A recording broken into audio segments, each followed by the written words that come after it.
El día jueves, les recuerdo a los que estuvieron y a los que no, que si podían leer el libro de Ruth, porque el libro de Ruth es un libro que se lee muy fácilmente, es un libro muy cortito, pero a pesar de que es un libro corto, pequeño, en cuanto a extensión literaria se refiere, es un libro muy grande en cuanto a su grandeza espiritual. Encontramos unas lecciones realmente maravillosas, ¿eh? Así que en esta tarde vamos a disfrutar de la exposición de la palabra a través del libro de Ruth. Y vamos a orar en este momentito para pedir la bendición del Señor. Queremos, como siempre, dar la bienvenida a todos, especialmente a los que probablemente esta tarde estén por primera vez. Yo veo caras nuevas en esta tarde. Espero que estén a gusto, que estén cómodos y que podamos disfrutar todos de la palabra del Señor en este momento. Padre Celestial, te damos muchas gracias por este tiempo hermoso de alabanza, de adoración que hemos tenido. Gracias, Padre, por este lugar que tú nos has provisto para alabar y adorar tu nombre. Queremos pedirte en esta tarde que bendigas, Señor, este estudio de tu palabra, que seamos buena tierra donde pueda ser sembrada tu bendita y poderosa palabra. Quita todo obstáculo, todo impedimento, abre nuestra mente, nuestro corazón, nuestro oído espiritual, para que podamos aprender y descubrir las maravillas de tu palabra, Señor. Ponemos delante de ti, pedimos tu bendición, que todo cuanto aquí se haga y se diga sea para tu gloria y tu honra. Gracias también por los hermanos de diferentes naciones que en este momento a través de internet están en sus hogares, en sus países, también escuchando tu palabra. Bendícelos también a ellos y a todos y a cada uno de nosotros. Aquí estamos para aprender de ti. En el nombre de tu amado Hijo Jesús. Amén y amén. Vamos al libro de Ruth, por favor, rápidamente. Ya se han leído unos versículos en esta tarde. Para los que han leído el libro, saben perfectamente que es un libro que está a continuación de la historia de los jueces, lo cual no significa que ya la historia de los jueces pasó al pasado, a la historia, y comienza una etapa nueva, sino que la historia de la familia de Elimelech y su esposa, Noemí, y de sus hijos, se lleva a cabo durante el período de los jueces. La mayoría de los comentaristas dicen que pudo ser, por lo que a continuación les voy a leer, que lo que le ocurrió a Elimelech y a Noemí y a su familia fue probablemente durante el tiempo de Gedeón, el juez llamado Gedeón. Por una sencilla razón, porque dice en el libro de los jueces que durante el tiempo de Gedeón, el pueblo de Israel hizo lo malo ante los ojos del Señor. Y el Señor ya les había dicho muy claramente que una de las cosas que le podían ocurrir en el futuro, que de hecho ocurrió, es que vendría hambre a la tierra. Y curiosamente, si leemos la historia de todos y de cada uno de los jueces, que es una historia de casi 300 años, muy larga, encontramos que en el tiempo, en el periodo de Gedeón, fue cuando hubo hambre. Dice que eran los madianitas, que subían de su país, subían de la parte donde ellos estaban, y dice que subían justamente en el tiempo de la cosecha y arrasaban con todo. Dejaban al pueblo muerto de hambre, el pueblo entró en una crisis económica, la gente tuvo que ir al monte a esconder en cuevas, y es cuando ellos claman al Señor y el Señor levanta a Gedeón. Así que ya nos hemos situado, la historia que vamos a contar esta tarde se llevó a cabo probablemente durante el tiempo del juez llamado Gedeón. Los personajes principales que aparecen en el capítulo 1 ya los conocéis. Elimelech, que es el padre de la familia, cuyo nombre significa mi Dios es rey. Eli, mi Dios, Melech, rey. El nombre de su esposa es Noemí, significa dulce, significa placentera. Tenía dos hijos. El mayor se llamaba, como dice aquí, versículo 2 de Ruth capítulo 1, Malón y Kelión. Malón significa débil, enfermizo. Probablemente era un joven, un niño que desde pequeñito fue muy enfermito y los padres lo vieron así muy flaquito, muy raquítico y le pusieron este nombre que espero que no se le ocurra ponerle a ninguno de ustedes a sus hijos. ¿Cómo se llama el niño? Enfermito, debilucho. Y el otro no se queda atrás. El otro, Kelión, significa abatido o consumido. Dicho en términos modernos, el hecho polvo de la familia. ¿Qué familia? Bueno, Ellos viven en una pequeña población llamada Bet-Lehem, cuyo nombre significa la casa del pan, en la provincia de Judea, el mismo pueblo donde tiempo más tarde nacería el rey David y donde mucho tiempo después nacería nada más y nada menos que el Mesías, el Señor Jesucristo. Ellos ven que el país está pasando por un momento terrible, diríamos hoy en día de paro, de crisis, de pobreza, de miseria, y deciden irse a vivir al extranjero, concretamente a Moab. ¿Qué país sería hoy en día Moab? Bueno, sería el territorio que ocupa Jordania, ¿vale? Hay muchos lugares desde Israel, estando uno viajando por la carretera de Israel, que lo que separa a Jordania de Israel es simplemente la frontera natural del río Jordán y la frontera natural del Mar Muerto. Si tú estás en Israel y ves perfectamente Jordania enfrente de ti. Bueno, pues a ese país llamado Moab, en aquel momento, es donde Elimelech dice, bueno, vámonos de aquí porque aquí nos vamos a morir de hambre, no hay trabajo, no, hay hambre, hay escasez, y se van a vivir a Moab. Los moabitas, como ustedes saben, es para situarnos un poquito, los moabitas eran descendientes de una de las hijas de Lot. Ustedes se acuerdan que cuando Sodoma y Gomorra fue destruida, las hijas de Lot pensaban que el único hombre que quedó vivo de toda la tierra era su padre. Y entonces ellas deciden emborrachar a su padre, mantienen relaciones con él, y de esa manera pues la raza humana no se extinguiría. Y entonces una queda embarazada, la mayor, su hijo lo llaman Moab, de ahí vienen todos los moabitas, todos los que son hoy en día de Jordania, y también los amonitas, la otra hija. Eran idólatras, el dios principal que se adoraba en Moab era Quemos, una idolatría terrible, y a ese lugar, simplemente porque hay trabajo y simplemente porque hay comida, sin importarle el ambiente espiritual donde va a meter a su familia, allí se va Elimelech, el aventurero, y claro, con el paso del tiempo, lo que pareció o empezó muy bonito, termina en una auténtica tragedia. La Biblia nos enseña que el padre muere, Elimelech muere, no sabemos de qué, Noemí quedó viuda, pero tenía 2 hijos, y los hijos eran los responsables de cuidar de sus padres cuando estos eran mayores o quedaban viudos. Pero con tan mala suerte, dirían algunos, que sus 2 hijos, da a entender el texto que murieron los 2 en el mismo tiempo, el mayor y el menor. Los judíos entienden que esto fue una especie de castigo o de consecuencia de haber depositado su confianza en los campos de Moab en vez de en el Dios vivo. Y es que yo creo que problemas vamos a tener siempre durante toda la vida. Ahí no está la cuestión. La pregunta es, ¿cómo vamos a reaccionar los creyentes cuando tengamos problemas? Porque cómo reacciona la gente del mundo, ya lo sabemos. Pero ¿cómo debe de reaccionar un hijo, una hija de Dios, una familia cristiana, creyente en el Señor, cuando vienen tiempos difíciles, de paro, de enfermedad, de muerte, de separaciones de los padres o problemas económicos? ¿Cómo vamos a reaccionar ante la adversidad? Bueno, no se le ocurrió otra cosa a Elimelech que decir, vámonos de aquí y nos vamos a Moab y empezamos de cero. Bueno, esos eran sus planes, pero dice la Biblia que a veces nuestros pensamientos no son los pensamientos de Dios. Y allí, de la noche a la mañana, hermanos, aquello que empezó tan bonito terminó siendo una auténtica tragedia. 3 viudas: Orfa, la que se casó con uno de los hijos de Elimelech y Noemí; Ruth, la otra que se casó con otro hijo; y también Noemí. 3 mujeres solas ante el peligro. En aquella época no había pagas, ni había ayudas del gobierno ni del Estado para mujeres viudas. Ya el Señor en su palabra, como vamos a ver en esta tarde, había organizado un sistema para ayudar a los más necesitados, a los colectivos más desfavorecidos, como eran las viudas, los huérfanos, también, como no, los extranjeros. Vamos a verlo dentro de un momento. Pero Noemí decide regresar. Ahora, si ustedes han leído detenidamente el libro, se van a dar cuenta que lo más probable es que las propiedades, sobre todo las tierras que eran en su día de Elimelech, él las tuvo que vender o hipotecar para poder marcharse con su familia al extranjero. Eso es algo que ha hecho muchísima gente que han venido de otras naciones.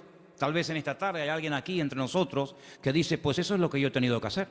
He tenido que hipotecar mi casa o pedir un préstamo a un banco o vender un terreno que yo tenía en Bolivia, en Argentina, en Ecuador, en Brasil o donde fuera para poder venir a España, a Europa y empezar una vida nueva. Evidentemente eso lo tuvieron que hacer ellas, porque después vamos a ver que efectivamente eso fue lo que pasó. Así que ya no tienen propiedades, ya no tiene marido, ya no tiene hijos y ahora no solamente está viuda, sino que ahora ya tiene unos cuantos años encima y el presente y el futuro es realmente terrible, terrible. Las dos nueras le dicen, no te preocupes, nosotras vamos a ir contigo, te vamos a apoyar, te vamos a sustentar, pero hay un momento en el que Noemí se vuelve y les dice las siguientes palabras. Estamos en Ruth capítulo 1. Noemí le dice en el versículo 8 a sus dos nueras, andad, volveos cada uno a la casa de su madre, que el Señor haga con vosotros misericordia, como la habéis hecho con los muertos, sí, con vuestros maridos y conmigo. Que el Señor os conceda hallar descanso, cada uno en la casa de su marido. Luego las besó y ellas alzaron la voz y lloraron.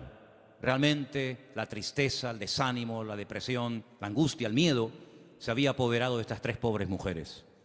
Y ellas le dijeron, versículo 10, ciertamente nosotras, fijaros tan plural, nosotras iremos contigo a tu pueblo.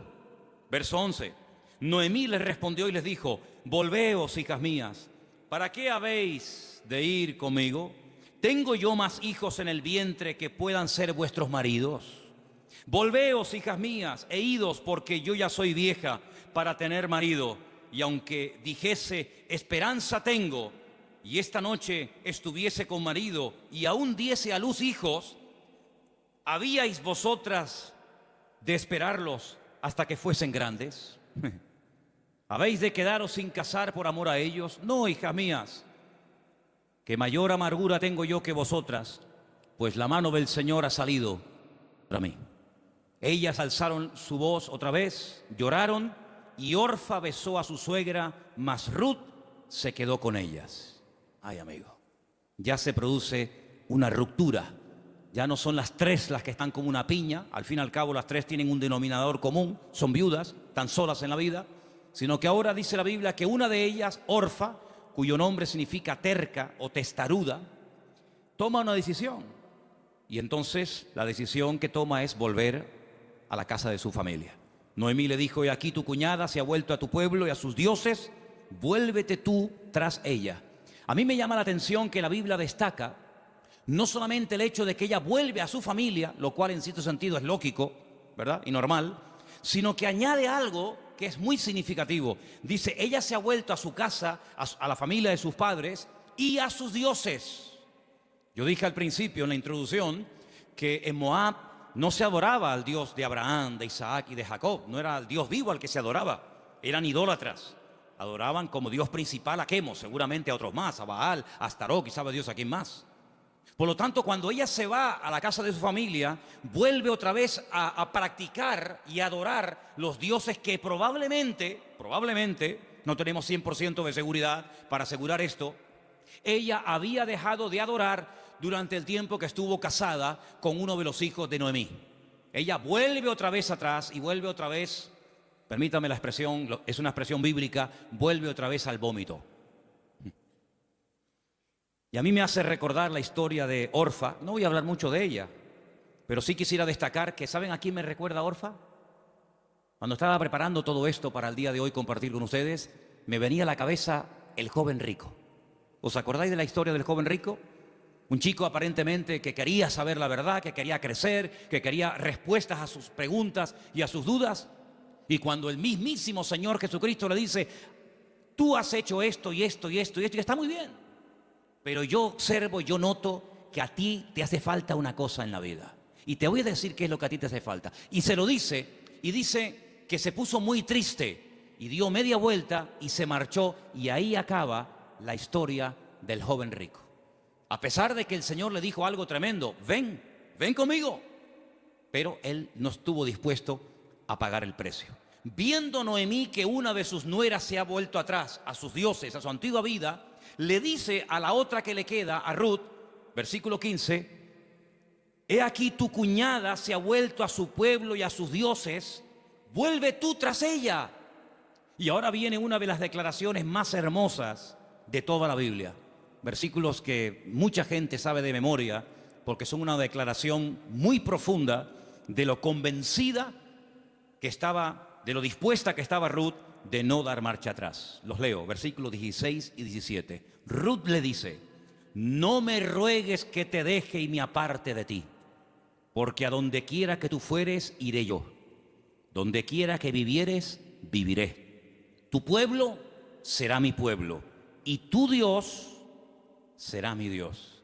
Donde tú murieres, moriré yo, y allí seré sepultada. Así me haga el Señor y aún me añada, que solo la muerte hará separación entre nosotras dos. ¿Cuántos dicen amén?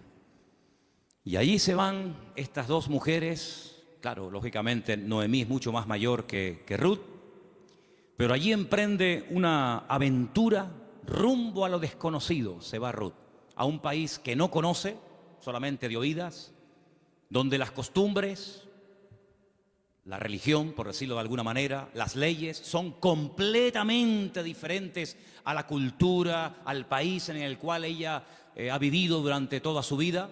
Pero allí se va dispuesta a adorar al Dios de Noemí. Podríamos decir, en términos que nos podamos entender en esta tarde, que Ruth verdaderamente lo que decide es convertirse, no solamente ayudar y no dejar abandonada a su suegra, sino convertirse al Dios de su suegra y lógicamente también de su marido y en su momento de su suegro. Tu pueblo será mi pueblo, tu Dios será mi Dios. El Dios monoteísta, el Dios que no acepta que se adore a otros dioses aparte de Él, sino que, como dice en su palabra, al Señor tu Dios adorarás y a Él solo servirás. ¿Cuántos dicen amén? Allí se va Ruth rumbo a lo desconocido. Y saben, hermanos, hay un capítulo en la Biblia, que es el famoso capítulo de la mujer virtuosa de Proverbios, que si no me equivoco creo que es el capítulo 31, el último capítulo del libro de Proverbios, que se llama La mujer virtuosa, Eshet Hayil. Y Ruth es la única mujer en todo el Antiguo Testamento que recibe el título de Eshet Hayil, que significa mujer virtuosa. Es decir, que cuando leas el capítulo 31 de Proverbios y que te habla de la mujer virtuosa, tú dices, bueno, ¿y quién es una mujer virtuosa? ¿A quién puedo ver como punto de referencia en la historia de la Biblia para saber a lo que se refiere el Señor? Ahí la encuentras en el libro de Ruth. Una mujer sacrificada, trabajadora, fiel, que es capaz de renunciar a todo a cambio de nada, aparentemente. Una mujer que incluso está dispuesta a morir en tierra ajena. Y fíjate que me llamó la atención que José, que estaba muriendo fuera de su tierra, estaba muriendo en Egipto, antes de morir dice que él dio orden de que, como él sabía y anticipa proféticamente la liberación de la esclavitud de Egipto, él da orden para que sus huesos se los lleven con ellos cuando salgan milagrosamente de Egipto. Y dice la Biblia que lo hicieron así. Y durante 40 años, hermanos, los israelitas estuvieron dando vueltas y vueltas en el desierto, cargando los huesos de José hasta que llegan a Canaán y logran darle una digna sepultura. Sin embargo, Ruth no dice, cuando yo muera, por favor, lleven mi cuerpo, lleven mis huesos a Moab, sino que ella dice, donde a ti te entierren, que me entierren a mí ahí también al lado tuyo. Sí, una mujer decidida, una mujer comprometida, en otras palabras, una mujer con las ideas claras. ¿Cuántos dicen amén? ¿Cómo vamos a reaccionar frente a la adversidad? Porque si huyeron de Israel, de Betlehem, huyeron a Moab para buscar una mejor vida, ahora la tortilla se ha dado la vuelta. Ahora cuando regresan, ya sin marido y sin hijo, y con unos cuantos años encima, sola, viuda y sin recursos, hipotecada hasta las cejas y con otra nuera que la acompaña, pues no piensen ustedes que el retorno fue mejor que la ida. Es más, dice la Biblia que cuando las vieron entrar por el pueblo de Betlehem, toda la ciudad se echó a la calle diciendo, madre mía, podríamos utilizar el refrán popular nuestro que dice, ¿quién te ha visto y quién te ve? La mujer salió, o las mujeres salían al encuentro a saludarla y le decían, Noemí, Noemí, tantos años sin saber de ti. vienes sin marido, vienes sin hijo, vienes enferma, golpeada, herida por la vida. Y ella decía, no, por favor, no me llaméis nunca más, no me llaméis más Noemí, porque yo no tengo placer, no tengo contentamiento, ya no me alegra, ya no me llena nada en la vida. Por favor, llamadme Mará, Mará, que significa mujer amargada o afligida. ¿Qué te parece? Y ahora uno dice, bueno, ¿y ahora qué? ¿Ahora qué? ¿A qué se van a dedicar estas mujeres? Ahora sí quiero que vayamos al libro de Levítico, donde hay unos versículos que pocas veces se leen, pero vamos a ver que son muy interesantes, porque en ese pasaje de Levítico, capítulo 19, del 9 al 10, no sé si ustedes lo tenían buscado, ¿no? Okay. Capítulo 19 de Levítico, vamos a leer una ley que solamente existía en el pueblo de Israel en aquel tiempo, y es una ley tan extraordinaria, tan increíble, que fue lo que ayudó en cierto sentido a restaurar la vida de Ruth y de Noemí en aquel nuevo país para ella. Levítico capítulo 19, versículos 9 y 10, el Señor dice en su palabra: cuando ciegues la mies de tu tierra, no segarás hasta el último rincón de ella, ni espigarás tu tierra segada. No rebuscarás tu viña, ni recogerás el fruto caído de tu viña. Para el pobre y para el extranjero lo dejarás, dice el Señor. ¿Qué es lo que hacía la gente? Cuando iba a coger la cosecha, arrasaban con todo. Y si se caía un racimo de uvas, o se caía una espiga de trigo, o de cebada, o de lo que fuera, daban marcha atrás y lo recogían. Y si alguien se metía en aquel campo después del tiempo de la siega, estaba pelado, no había nada. Sin embargo, el Señor dice, ustedes van a ser diferentes. Esto es una ley donde el Señor muestra su amor y su compasión por el pobre, por el huérfano, por la viuda, por el extranjero, por el que no tiene prácticamente ningún recurso para buscarse la vida, como el caso de Ruth y de Noemí. Ustedes cuando vayan a segar, no sean avariciosos, no quieran acapararlo todo. Oye, si se cae una espiga, déjala. Si hay un rinconcito que no quieres, digamos, cosecharlo, meter la hoz, déjalo ahí en un rinconcito, para que cuando ustedes terminen, pues puedan entrar los que no tienen tierra, los que no tienen trabajo, las viudas, los extranjeros, los pobres, los huérfanos, y puedan de alguna manera conseguir algo para llevarse a la boca. Y eso es lo que utiliza Ruth. Como ella sabe, evidentemente por los labios y por la influencia buena de Noemí sobre ella, le dice, vete a espigar, vete hoy a buscar la vida. Noemí, ¿a dónde va a ir la pobre? Si la pobre ya está vieja, está enferma, está cansada, está desanimada, pero allí se va Ruth. Y si ustedes han leído el libro, dice que se va antes de la salida del sol y cuando llega la noche aún está espigando en el campo. Es increíble. Ella podía haber recogido menos, pero ella está recogiendo para ella y también para su suegra Noemí. Y hay un momento en el que la invitan a comer. El dueño del terreno, un tal Booz, del cual hablaremos ahora, dice que pregunta, dice, ¿esta mujer quién es? Dice, esta es la nuera de Noemí, lleva todo el día trabajando. Dice, denle de beber agua. Y cuando llega la hora del almuerzo, cuando llega la hora de la comida, la Biblia dice que la invitan a comer.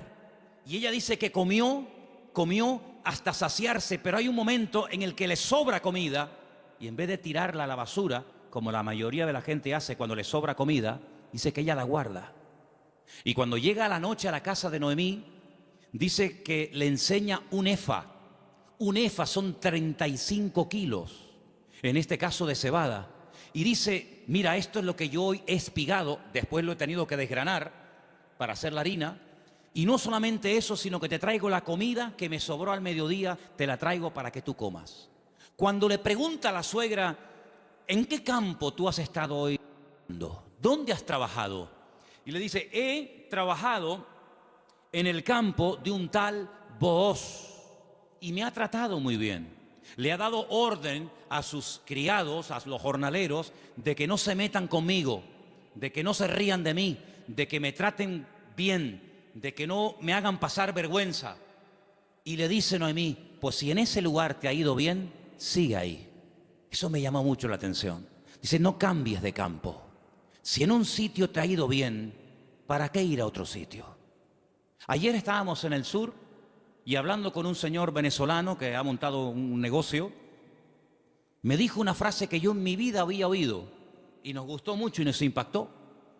Y dijo, nunca vuelvas al lugar donde un día fuiste feliz. Porque si vuelves a un lugar hace años donde fuiste feliz, nunca más volverás a experimentar la felicidad que añoras. Oye, me impactó aquello. Y me vino a la cabeza el texto que dice, nunca digas que los tiempos pasados fueron mejor que el tiempo presente. Dice, porque no hablarás con sabiduría. Pero Noemí se da cuenta de que hay un hombre que se llama Booz y resulta que se da cuenta la viuda Noemí de que ese tal Booz, cuyo nombre significa mi fortaleza, resulta que es Goel. Ahora hablaremos de esta palabra que es una palabra de vital importancia en la Biblia. Aprendan de esa palabra. Viene del verbo Gaal. El verbo Gaal en hebreo significa libertar. Goel es la palabra que se traduce al castellano por la palabra redentor. Ahora vamos a ver lo importante que era la figura del Goel, porque en cierto sentido vamos a ver que Booz es un tipo de Cristo. Fíjense qué importancia tiene esto. Resulta que había una ley, que vamos a leerla, hemos leído la ley de la siembra, de dejar trozos para los pobres, para las viudas, pero en Deuteronomio capítulo 25 hay una ley muy interesante que yo no sé si la tuviéramos que poner en práctica nosotros hoy en día, si estaríamos dispuestos a cumplir con esto. Yo no sé, pero es muy interesante, no sé si alguna vez la has escuchado. Dice así, Deuteronomio capítulo 25, del versículo 5 en adelante. Dice así la palabra, escucha. Cuando hermanos, varones, habitaren juntos y muriere uno de ellos, como el caso de Malón y Kelión, que eran hermanos que vivían juntos, si muere uno de ellos y no tuviere hijos, la mujer del muerto no se casará con hombre extraño. Su cuñado se llegará a ella y la tomará por mujer y hará con ella parentesco. Y el primogénito que ella diere a luz sucederá en el nombre de su hermano muerto, para que el nombre de éste no sea borrado de Israel. ¿Entendéis, no?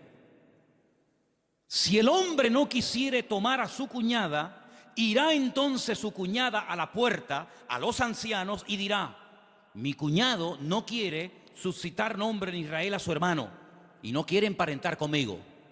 Entonces los ancianos de aquella ciudad lo harán venir, hablarán con él, y si él se levantare y dijere, no quiero tomarla, se acercará entonces su cuñada delante de los ancianos, le quitará el calzado del pie, le escupirá en el rostro y le hablará y le dirá, así será hecho al varón que no quiere edificar casa a su hermano, y se le dará este nombre en Israel, la casa del descalzado.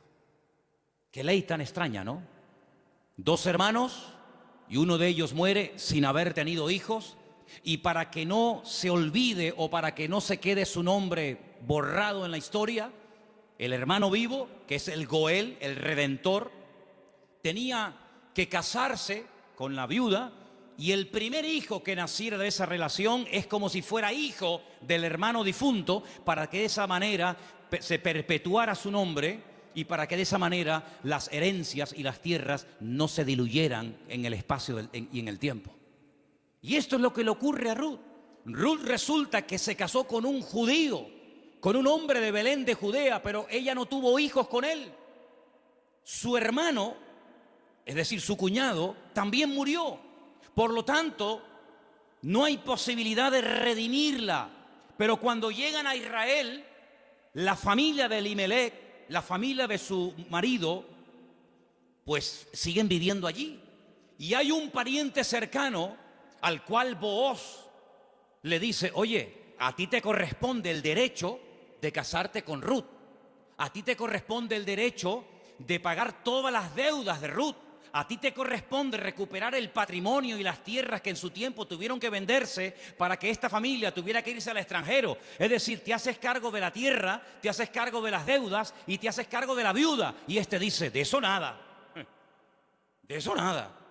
Pagar yo deudas que no son mías y casarme yo con una mujer que a mí ni me va ni me viene. Y Booz dice, muy bien, vamos a ir delante de 10 ancianos, vamos a ir delante de un minyan, delante de 10 hombres judíos, y tú vas a decir eso delante de ellos, que no quieres redimir a Ruth, que no quieres hacerte cargo de sus deudas, de sus hipotecas y de la viuda, y lo vas a decir delante de testigos. Y lo dice.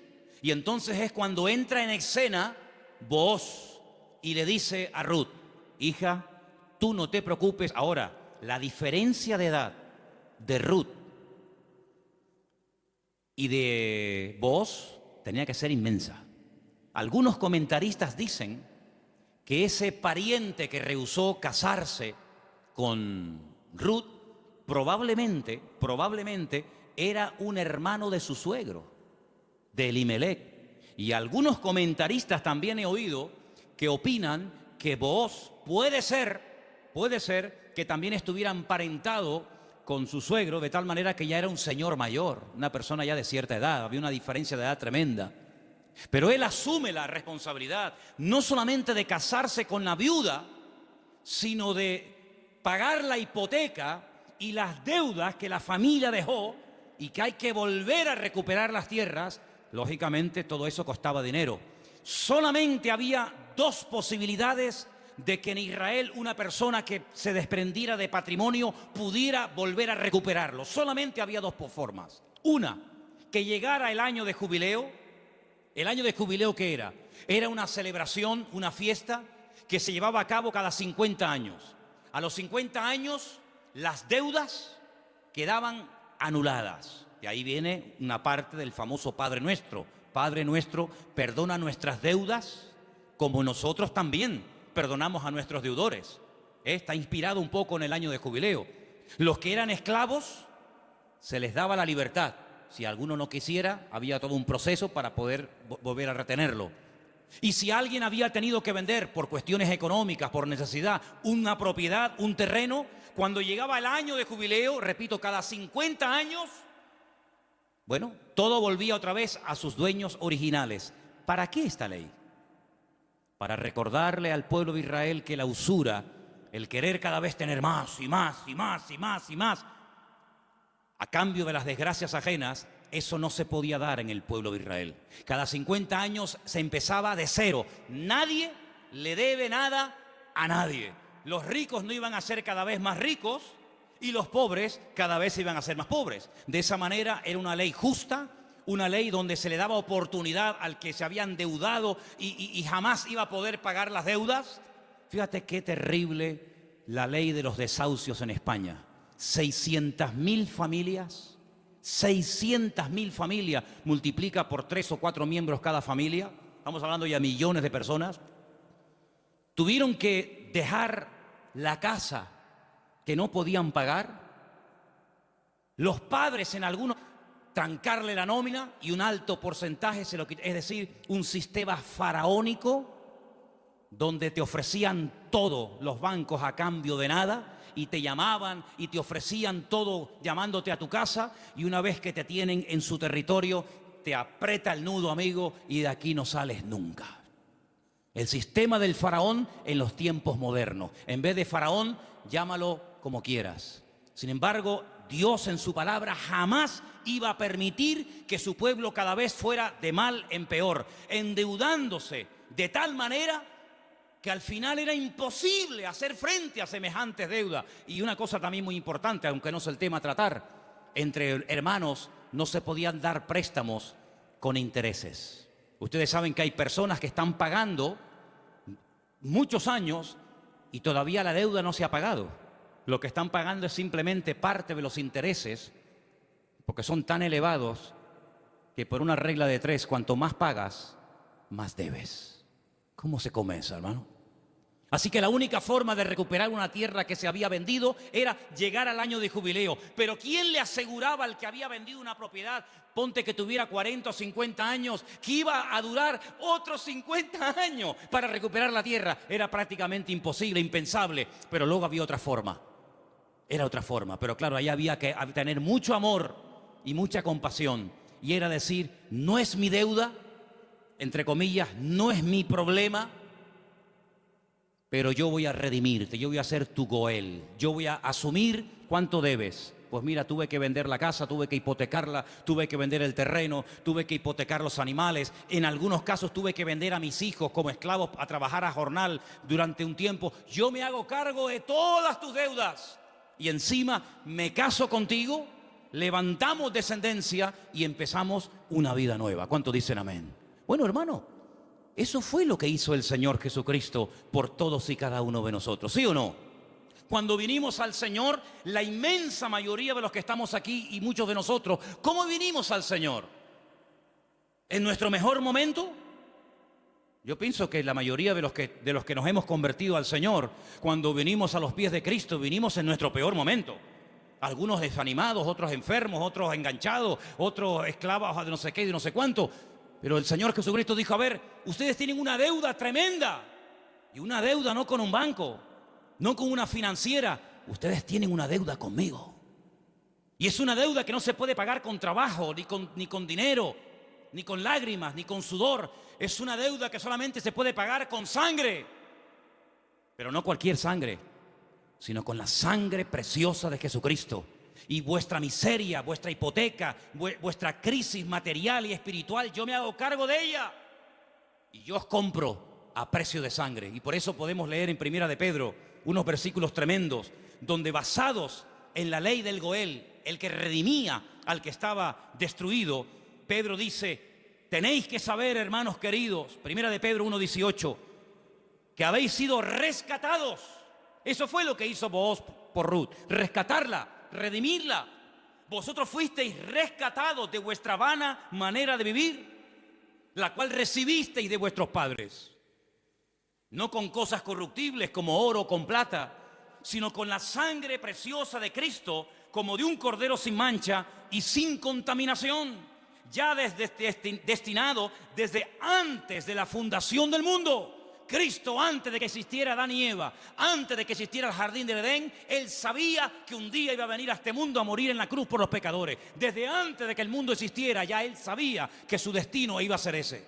Desde antes de la fundación del mundo, pero manifestado en los postreros tiempos por amor de vosotros. Y mediante Él, ¿cuál creéis en Dios? Quien le resucitó de los muertos y le ha dado gloria, para que vuestra fe y esperanza sean en Dios. ¿Cuántos dicen amén? Este Booz es un hombre tremendo. Es un hombre que dice, bueno, yo soy rico, tengo tierras, tengo de todo. ¿Qué necesidad tengo yo de meterme ahora, permítame, en estos líos? Asumir deudas que yo no contraje. Si Elimelech hipotecó sus tierras y tuvo que vender sus casas, ¿a mí qué me importa? Diría alguno. Y si tuvo que irse al extranjero a buscarse la vida, y si allí murió él y sus hijos, y ahora hay una serie de mujeres que están las pobrecitas sin nada en la vida, ¿yo qué tengo que ver con todo esto? Pero Booz no es un hombre frío, insensible. Booz es un hijo de Dios, y los hijos de Dios tenemos corazón, no solamente cabeza. ¿Cuántos dicen amén? Hay que tener corazón, hermanos, en las vestiduras del sumo sacerdote, que las tenéis ahí si queréis ver cómo eran. El sumo sacerdote llevaba en su pecho los nombres de la familia de Israel, las tribus de Israel, Judá, Benjamín, Zabulón. Y el sumo sacerdote decía, pero si yo no soy de la tribu de Judá, ¿yo para qué tengo que llevar el nombre de una familia que no es la mía? ¿Por qué tengo yo que llevar en mi pecho el nombre de la tribu de Zabulón, si yo soy levita? Pero es que el Señor le enseñó al pueblo de Israel a través del sumo sacerdote que para servir a Dios y para creer en el Señor y hacer su voluntad, uno tiene que tener corazón. ¿Cuántos dicen amén? Hay tanta insensibilidad, hermano, incluso en el pueblo de Dios. Sí, dicen que España es un país muy solidario, el país de más donaciones de órganos del mundo. Sí, está muy bonito. Pero hermanos, el mundo no nos tiene que dar ejemplos a nosotros, ni lecciones de solidaridad y de amor, sino que somos nosotros los que deberíamos ser la gente más solidaria y los que más apoyamos al necesitado del mundo, porque para eso el Señor nos ha puesto en esta tierra. Y Booz dijo, no, yo no me voy a limpiar las manos como tú que te has limpiado las manos. Porque los que habéis leído el libro, os habéis dado cuenta que cuando al pariente cercano le dicen, oye, que hay unas tierras que son preciosas, están abandonadas porque Elimelech se tuvo que ir al extranjero, pero son unas tierras hermosas. Este dijo, uy, estas son para mí, porque ahora junto las mías con las de Elimelech, y cuando yo me muera, mis hijos tendrán más herencia. Y tiene unos campos, y tiene unos olivares, y tiene, pero vos le dices, pero espérate un momento. No solamente hay que recuperar tierras y propiedades, sino que aquí hay algo muy importante, y es que aquí hay una vida. Aquí no solamente hablamos de cosas, aquí hablamos de seres humanos. Qué interesante que Faraón decía, llévense las bestias, llévense los animales, pero déjenme las mujeres y los niños aquí. Qué curioso, ¿no? Interesante, ¿no? Y vos dijo, no, si tú no quieres hacerte cargo de esta situación y no quieres coger todo el paquete, sino lo que te interesa, y renuncias, entonces yo hago acto de presencia. Y ahí entra Booz en escena, y dice la Biblia que se casan, y desde el momento en el que Ruth entra en contacto con Booz, su vida cambió radicalmente. Pero yo pregunto, ¿y este hombre tan bueno, tan solidario, con un corazón de oro, que sin comérselo ni bebérselo, se encuentra de la noche a la mañana teniendo que asumir una responsabilidad tremenda de atender a una viuda, con lo que eso conlleva, de atender también a una suegra, que no era la suya, pero que viene en el paquete también incluida, de tierras, de hipoteca? Este pedazo de hombre, ¿de dónde salió? Algunas hermanas solteras que están orando para tener un compañero, un varón en la vida, dice, pero Señor, súpleme un Booz. ¿Dónde están esos hombres? Bueno, yo no sé dónde están, pero yo te digo una cosa, yo sé de dónde salió este. ¿Sabes de quién es hijo Booz? ¿Tú te acuerdas cuando un día el general Josué le dice a dos de sus soldados, vamos a entrar a Canaán, cosa que Moisés no logró hacer? A nosotros nos corresponde ahora entrar y tomar posesión de la tierra. Pero antes de entrar, vamos a hacer algo. Voy a mandar a 2 espías, no exploradores como los que mandó Moisés, que fueron unos inútiles, sino 2 espías, 2 hombres que entren secretamente y cuando vengan nos digan qué estrategia tenemos que emplear para atacar este pedazo de ciudad con doble muro, cerrada, imposible de conquistar. Y ahí se van estos 2 hombres.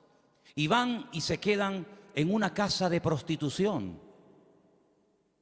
Y algunos dirán, ¿y cómo 2 hombres del pueblo de Israel se van a semejante lugar? Bueno, no es que fueron a pecar, sino que era el lugar donde 2 extranjeros pasarían desapercibidos perfectamente, porque por allí entraban y salían muchos. Y allí contactaron con la dueña de aquel negocio, por llamarlo de alguna manera, y la dueña una noche en una habitación les dice, yo sé quiénes son ustedes, yo sé de qué país sois, yo sé que vosotros sois israelitas, y yo he oído lo que vuestro Dios ha hecho por vosotros. Yo he oído que ustedes salieron de un país llamado Egipto, y cuando llegaron a la frontera natural del Mar Rojo, que no podían avanzar y el faraón venía detrás, ustedes clamaron al Señor y el Señor les abrió el Mar Rojo y ustedes pasaron por en medio de él. Y cuando el faraón intentó meterse, el Señor cerró las aguas y murieron los ejércitos del faraón. Y ustedes entraron por el desierto y hemos oído lo que el Señor ha hecho por vosotros, y por eso la ciudad está muerta de miedo y ha desfallecido nuestro corazón. Yo suplico, yo ruego por amor de vuestro Dios, que cuando entréis y toméis posesión de la tierra, porque sabemos, y dice así, sabemos que Jericó va a ser tomada y conquistada por vosotros, que tengáis misericordia de mí y de mi familia.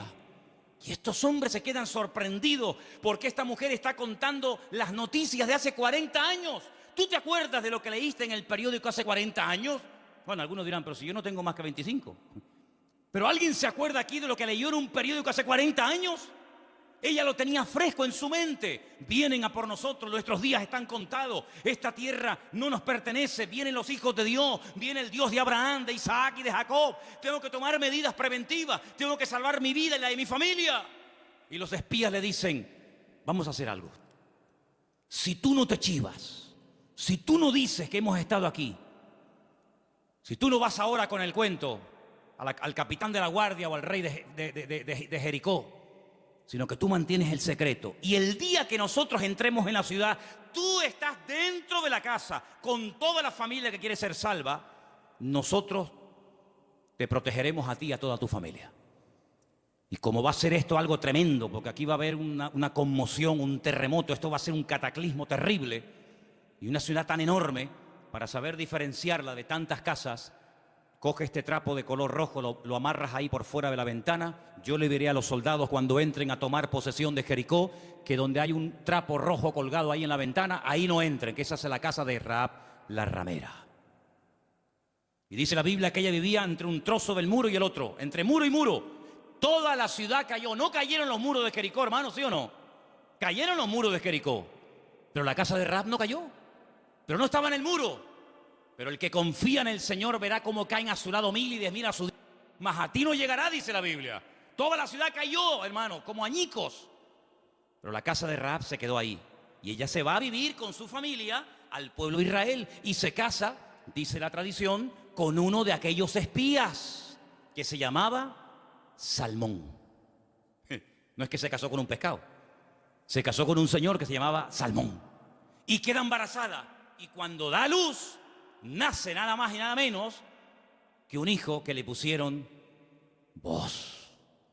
Ay, amigo, así que Booz era el hijo de Rahab, la de Jericó. Sí, amigo. ¿Qué te parece? ¿Cómo una persona puede cambiar la vida cuando pone su mirada y su confianza en las manos del Señor?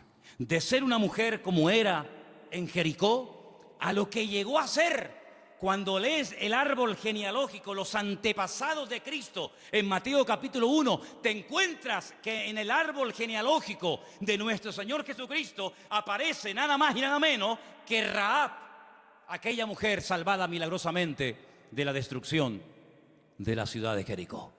Es que en el libro de Ruth hay algo que predomina, hay un hilo conductor que lo encuentras por todas partes, y es que nuestro Dios es un Dios que es un especialista en restaurar vidas destrozadas. ¿Cuántos dicen amén? No solamente es un Dios que echa fuera demonios y un Señor que levanta al caído, y un Dios que sana a los enfermos y que salva a los pecadores, sino que es un Dios que le encanta restaurar vidas destrozadas, y cuanto más difícil, mejor lo hace. ¿Cuántos dicen amén? Dile al que está a tu lado: nuestro Dios es un Dios que restaura las vidas. Aleluya. Nuestro Dios restaura las vidas. Aleluya. Vos, el Goel, el Redentor, asume sus responsabilidades. Sabe que el primer hijo va a ser considerado no como suyo, sino como hijo del difunto, del marido de Ruth. Pero no le importa. No le importa. Porque él no se quiere llevar la gloria en ningún momento, sino que él quiere hacer la voluntad del Señor, aunque el precio a pagar sea ese. Y por querer preservar el nombre, la memoria, el recuerdo del primer marido de Ruth, este hombre pasa a la historia por ser un gran hombre de Dios. ¿Te das cuenta? Lo que uno siembra es lo que uno cosecha. ¿Cuántos dicen amén? Ahora, no solamente el Goel, el Redentor, era el responsable de pagar las deudas del difunto y recuperar las tierras y casarse con la viuda, sino que hay un elemento que quiero mencionarlo de pasada, no aparece en el libro de Ruth, pero lo quiero comentar, y es que era responsable de vengar la sangre. Era el vengador de la sangre. Es decir, si por ejemplo al marido de Ruth lo hubieran matado, en vez de morir de una enfermedad, como aparentemente parece que murió, lo hubieran matado, Booz tenía la obligación de vengar la sangre del marido de Ruth. Era el que vengaba la sangre derramada inocentemente por cualquier persona.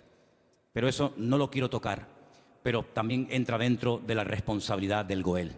Ahora, hay 3 versículos que vamos a leer en esta tarde que son muy bonitos y muy interesantes, y por favor presten atención. Salmo 119, 154. Defiende mi causa y redímeme, vivifícame con tu palabra. Vuélvelo a leer otra vez, por favor. Defiende mi causa y redímeme, vivifícame con tu palabra. La figura del Redentor, la figura del Goel, estaba tan impregnada en la cultura judía, en la cultura bíblica, que los salmistas, los que escriben salmos y otras porciones de la Biblia, conociendo la importancia de este personaje tan trascendental para poder restaurar vidas destruidas, se inspiran en esa figura, y entonces el salmista, que seguramente es el autor del Salmo 119, el rey David, dice: redímeme, sé tú mi Goel. Fíjate qué importante era la figura del Goel en aquellos tiempos. Proverbios 23:11, por favor. Porque el defensor de ellos es el fuerte, el cual juzgará la causa de ellos contra ti. Ahí está, el Señor haciendo las veces del fuerte, del protector, del que cuida, del que redime, del que ayuda a levantar al que ha tropezado y caído. Realmente es algo realmente extraordinario. Y el último texto, Isaías 41:14. No temas, gusano de Jacob, oh vosotros los pocos de Israel. Yo soy tu socorro, dice Jehová. El Santo de Israel es tu Redentor. Amén. El Santo de Israel es tu Goel, es tu Redentor. Él es el que se va a encargar. Ahora, hermano, déjeme que le diga algo. El Goel, el Redentor, ¿de qué se hacía cargo? ¿Solamente de la viuda? ¿Solamente de las deudas? Se hacía cargo de todo. El primero renunció porque quería parte de la tierra, pero no quería asumir la responsabilidad de casarse con la viuda. Booz dice: no, todo o nada. Las deudas, las hipotecas, lo que se perdió, y también de la viuda. Y hermanos, el Señor Jesucristo, cuando ha venido a nuestra vida, ¿de qué se ha hecho cargo? ¿De perdonar solamente nuestros pecados? Bueno, gloria a Dios, si solamente hubiera hecho eso el Señor, perdonar nuestros pecados y prometernos la vida eterna, bueno, gloria a Dios. Pero que hay mucho más que eso. Es que con la salvación, con la conversión, no solamente va incluido el perdón de mis pecados, sino la protección física y espiritual de mi vida. Y Él ha prometido suplir todas mis necesidades. ¿Por qué? Porque es mi Redentor, porque es mi Goel. ¿Quién iba ahora a darle comida y vestido y atender y cuidar y mimar y amar a Ruth? Pues tú, que para eso te has casado con ella, el Goel, el Redentor. Bueno, pues eso es lo que el Señor ha hecho con nosotros. En ciertos sentidos, como que se ha casado Dios con su pueblo. A su pueblo le llama su cuerpo. Ese cuerpo tiene una cabeza que es Cristo. Y Él es el que se encarga de todos y de cada uno de los detalles de nuestra vida. Pues yo no entiendo cuando hay creyentes que tienen una fe muy grande para una cosa y luego para otro dudan. Pero que el Señor se ha hecho cargo y ha comprado todo. Tus deudas, tus enfermedades, tus desánimos, tus miedos, tus angustias, tus complejos, tu pecado, todo lo ha comprado el Señor. Y Él va a hacer una obra total y completa en la vida de todos y de cada uno de nosotros. ¿Cuántos dicen amén? Hermanos, en el capítulo 3 del libro de Ruth, en el versículo 1, me llamó la atención leyendo, yo estuve leyendo en hebreo todo el libro y hay palabras que aparecen que son muy, muy interesantes. Pero hay una que particularmente me llamó la atención. En el versículo 1 dice: después le dijo su suegra Noemí: hija mía, ¿no te he de buscar hogar para ti, para que te vaya bien? Es decir, Noemí dice: yo voy a hacer todo lo posible para que tú a mi lado tengas algún día tu propio hogar. Y busqué la palabra hogar en hebreo. Y la palabra que aparece en el versículo 1, aquí traducida por hogar, es la palabra Manoah. Y cuando yo veo en el texto que pone Manoah, le digo a Elena: Elena, ¿no hay un personaje en la Biblia que se llama Manoah? Y me dice: sí. ¿Quién era Manoah? Sí, señor. Muy bien, hermano. Era el padre de Sansón, Manoah. Y digo, voy a buscar lo que significa Manoah. Y resulta de que me encuentro que la palabra hogar, Manoah, se puede traducir por descanso, tranquilidad, reposo, quietud y otros tantos sinónimos. Y me pongo a buscar versículos en la Biblia, solamente vamos a leer 2. Me pongo a buscar versículos en la Biblia donde aparece la palabra Manoah y me quedé sorprendido, porque una de las primeras veces que aparece la palabra Manoah, traducida aquí en el texto castellano-español por la palabra hogar, es en Génesis 8:9, y os vais a quedar sorprendidos porque tiene que ver con un pájaro, tiene que ver con un animal. ¿Lo tenéis? Génesis capítulo 8, versículo 9. Y dice así. ¿Lo tienen, chicas? ¿Sí? Vamos. Y no halló la paloma donde sentar la planta de su pie, y volvió a él al arca, porque las aguas estaban aún sobre la faz de la tierra. Entonces él extendió su mano y tomándola, la hizo entrar consigo en el arca. Noé no podía consultar el parte meteorológico, no tenía ordenador dentro del arca, no tenía WhatsApp y decir, oye, por ahí donde tú vives. Bueno, es que no podía decir eso, porque es que no había nadie con vida fuera del arca. ¿Y cómo consulto? ¿Cómo me atrevo yo a abrir la puerta del arca y si se me entra el agua adentro? Llevaba un año dentro de aquel barco. ¿Salgo o no salgo?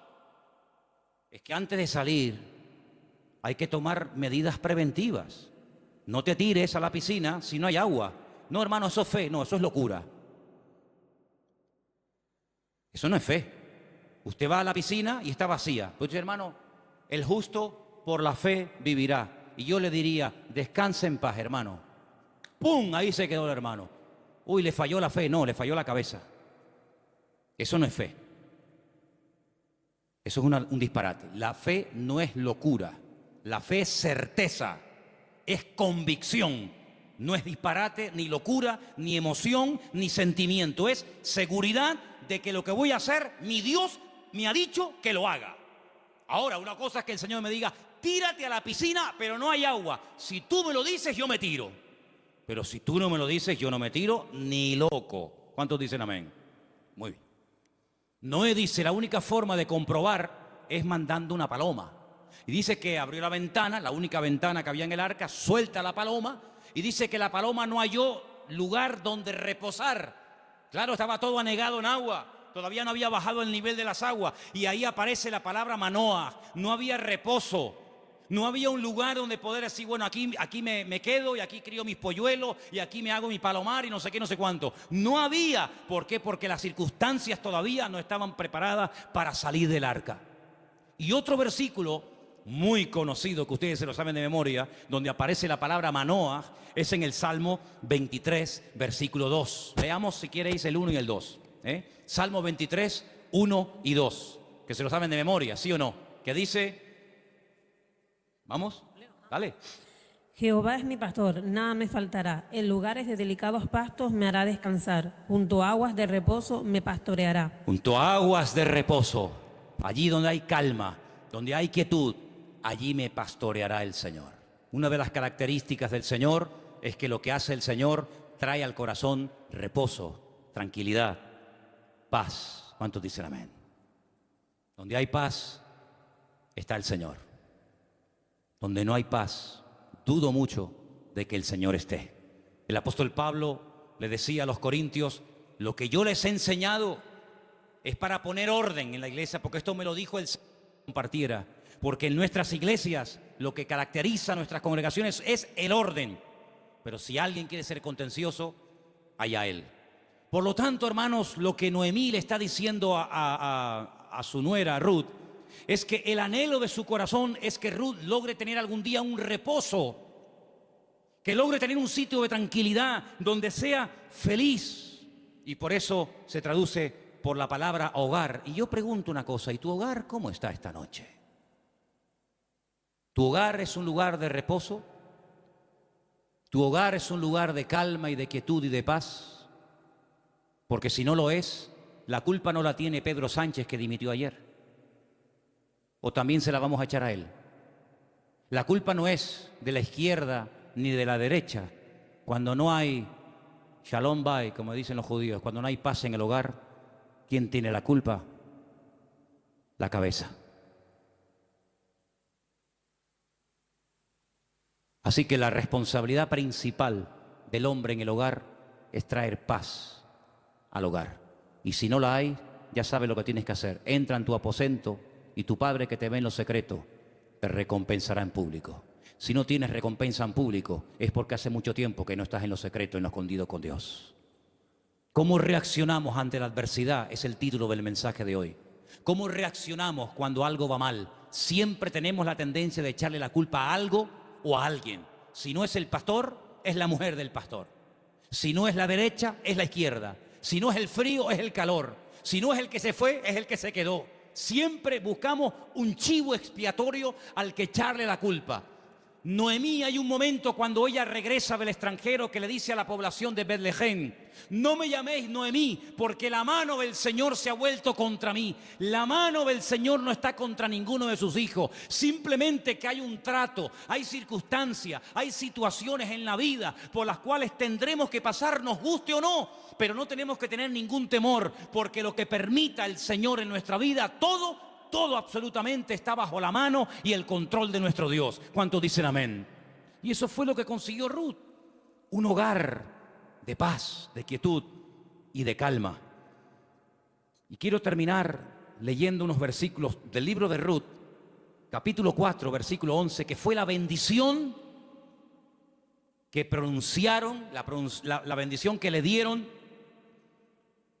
a los que se casaban ese día, a Ruth y a Booz. Capítulo 4, versículo 11. Dijeron los que estaban allí congregados, los testigos, todos los que estaban en el pueblo, desde el pueblo a la puerta con los ancianos, dijeron: testigos somos. El Señor haga a la mujer que entra en tu casa como a Raquel y como a Lea, las cuales edificaron casa de Israel, y tú seas ilustre en Efrata y seas de renombre en Belén. Y sea tu casa como la casa de Fares, el que Tamar dio a luz a Judá, por la descendencia que de esta joven te dé el Señor. Y Booz tomó a Ruth, y ella fue su mujer, y se llegó a ella, y el Señor le dio que concibiese y diese a luz un hijo. Y hermanos, los últimos versículos del libro de Ruth dicen así, el verso 21. Salmón, el papá de Booz, es decir, el suegro de Ruth, engendró a Booz. Booz engendró a Obed, que significa servidor, el que sirva al Señor. Qué bonito, ¿eh? Obed engendró a Isaí, e Isaí engendró a David. Luego, si no me equivoco, Ruth fue bisabuela, ¿sí?, del rey David. ¡Qué cambio, hermanos! ¡Qué cambio! ¿Cómo empieza el libro? Una familia destruida, una familia que no sabe a dónde disparar, que no sabe a dónde irse. Miseria, hambre, he tenido que hipotecar la casa, he tenido que vender los terrenos, sin nada, a la aventura, ¡ala! Nos vamos a Moab. Y sin tener en cuenta que el Señor prohibía categóricamente la unión entre el pueblo de Israel y otras razas, resulta que sus hijos, hombre, claro, ¿con quién se casaron Kelión y Maleón? ¿Con quién se casaron los hijos de Noemí y los hijos de Elimelech? ¿Con quién? Pues con mujeres del país donde fueron a vivir. Sí, ese es el futuro que le vas a dar a tus hijos.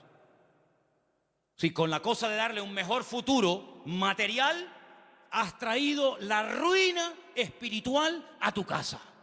Claro, ya sabemos que Dios toma lo destruido, lo roto, lo que no es, para hacer maravillas.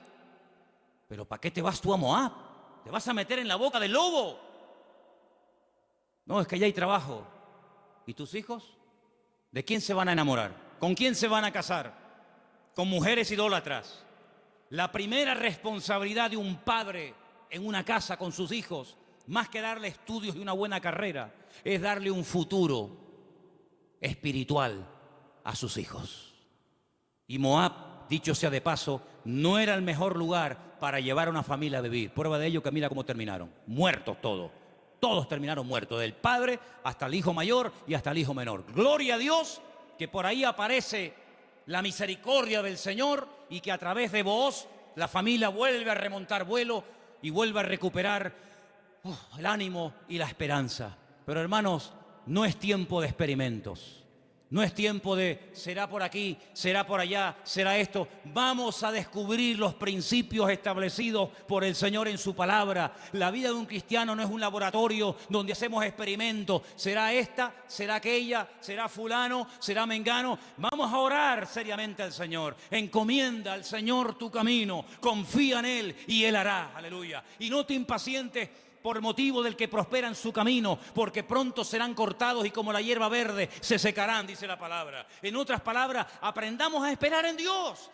Mira, consiguió más, mucho más, en poco tiempo Ruth y Noemí en la tierra donde el Señor estaba, que todos los años que Elimelech se pagó en el extranjero, que no le sirvieron absolutamente para nada. La respuesta no estaba en Moab, la respuesta estaba en Belén, más cerca de ellos de lo que se imaginaban. Y yo solamente quiero decirte algo. ¿De dónde viene el Señor Jesucristo? Los antepasados de Cristo, ¿quiénes son? ¿No son Obed? ¿No es Booz? ¿No es Rahab? ¿No es Ruth? ¿No es el rey David? ¿No es la tribu de Judá? ¡Claro que lo es! Luego, fíjate tú cuando una persona hace, como dice la Escritura, las cosas decentemente y con orden, las bendiciones que a corto y a largo plazo pueden llover y caerle a la vida de esa persona. Por lo tanto, hermano, no te precipites. Espera en el Señor, porque el libro de Ruth es muy pequeñito, 4 capítulos, pero es tan grande en lecciones. Y sobre todo, júntate con el que te puede edificar. Pégate como una lapa. Ustedes saben lo que es una lapa, ¿verdad? Pégate como una lapa a la persona que te puede bendecir. Le dice, y termino, Noemí a Ruth: no te separes de vos. Esta noche quiero explicar esto, porque puede ser que algunos lo leyeron y dijeron, pero ¿qué le estaba proponiendo la suegra? Dice, esta noche, vístete bien, úngete, ponte tus mejores vestidos, lávate, averigua dónde está durmiendo Booz, en la era, tú vete a la era. Cuando él esté dormido, tú te pones a sus pies. Y uno está diciendo, pero bueno, ¿qué le está proponiendo Noemí? Era la forma de la época de recordarle al Goel, oye, hey, que estoy aquí, por si no te has dado cuenta. Dice que ella se acurruca a los pies de Booz y a medianoche, cuando seguramente Booz toca el cuerpo de Ruth, se asusta y dice, pues ¿tú quién eres? No le pudo encender la luz, era todo oscuro y dice, yo soy Ruth la Moabita. Te recuerdo que tú eres el Goel, extiéndeme tu manto. Y entonces ahí es donde él se da cuenta de que en la vida no solamente es tener tierras y criados, sino que hay una responsabilidad muy cerca de ti, la cual tienes que asumir. Y entonces, hermanos, cuando Noemí se entera de todo esto, le dice, tú confía, porque este hombre no dejará pasar mucho tiempo hasta que arregle este asunto. ¿No lo habéis leído en el libro esta semana? Tú ahora confía, tú ya has hecho tu parte. Claro, tú no puedes ir sucia a la presencia de Booz. Cuando tú vas a presentarte ante la presencia del Señor, tienes que lavarte. Lo que hacía el sumo sacerdote, lavarse afuera en el lavacro, las manos, los pies, el cuerpo, para luego entrar a la presencia del Señor. Tú haces exactamente lo mismo que hacía el sacerdote, pero tú lávate. ¿Por qué? Porque si tú vas oliendo mal y quieres conquistar y quieres llamar la atención a Booz, sí, se la vas a llamar, pero se la vas a llamar mal. Vas a decir, oye Ruth, ¿no te podrías lavar un poquito, por favor? Vístete bien, arréglate, haz tu parte. Y tú tranquila, tú ya has hecho lo tuyo. Yo te aseguro de que este hombre no dejará pasar mucho tiempo hasta que este tema sea solucionado. Hermanos, si esa era la confianza que tenía Noemí en Booz, al ser un hombre de Dios, que al percatarse, al estar informado de una situación que solamente él podía solucionar, ¿cuánto más nuestro Padre Celestial nos dará las cosas que nosotros pedimos y pedimos con fe si sabemos esperar en Él? No dejará pasar mucho tiempo el Señor hasta decir, yo asumo mis responsabilidades, y mi responsabilidad es ser tu pastor proveer tus necesidades, cuidarte y protegerte todos los días de tu vida. Si Booz se encargó de Ruth, ¿cómo no se va a encargar nuestro Goel, nuestro Redentor, nuestro Rey de Reyes y Señor de Señores, de tus hijos, de tu esposa, de tu trabajo, de tu salud, de tu familia, cuando Él es el Señor Todopoderoso que todo lo sabe, todo lo conoce, y ni siquiera hemos abierto la boca y ya el Señor sabe lo que mi vida necesita? Por lo tanto, ese fuerte aplauso a nuestro Goel, a nuestro Redentor, a Él la gloria. Él cuida de mi vida, aleluya. Fuerte ese aplauso al Señor. Él cuida de nuestra vida, hermanos. Amén, amén, amén, amén, amén, amén, aleluya. Cierra tus ojos, hermano. La paloma volvió por la tarde, después de dar vueltas y vueltas y vueltas y no encontrar un lugar donde poder posarse y descansar. Noé entendió que aún no era el tiempo, pero ¿sabes qué? Ya nosotros no vamos a dar vueltas y vueltas y vueltas buscando, como dijo Pedro, ¿a dónde vamos a ir si solamente tú tienes palabras de vida? Aleluya. La búsqueda ya se detuvo hace tiempo, cuando nos dimos cuenta de que bebiendo de los pozos de esta vida siempre volvíamos otra vez a tener sed, hasta que probamos el agua viva de nuestro Dios. El que bebe de este agua volverá a tener sed, pero el que bebe de mí nunca más volverá a tener sed. Bendito sea tu nombre, Señor. Ahí donde estás, cierra tus ojos, inclina tu rostro, habla con tu Goel, habla con tu Redentor. Dile: Señor, hazte cargo de mi vida, Señor. Hazte cargo de mi casa, de mi familia, de mis hijos.